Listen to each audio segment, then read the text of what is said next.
भारत दुनिया की fastest growing major economy है।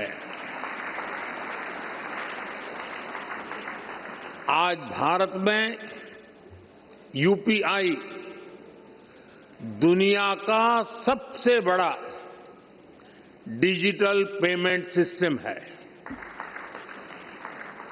आज भारत दुनिया का सबसे बड़ा वैक्सीन प्रोड्यूसर है।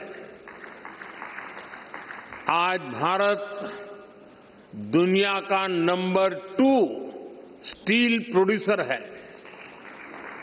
आज भारत में दुनिया का तीसरा सबसे बड़ा स्टार्टअप इकोसिस्टम है। आज भारत दुनिया का तीसरा सबसे बड़ा एविएशन मार्केट है। आज भारत में दुनिया का चौथा सबसे बड़ा रेल नेटवर्क है।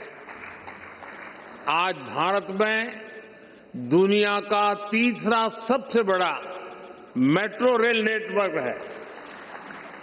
आज भारत दुनिया का सबसे बड़ा मिल्क प्रोड्यूसर है। आज भारत दुनिया का दूसरा सबसे बड़ा राइस प्रोड्यूसर है।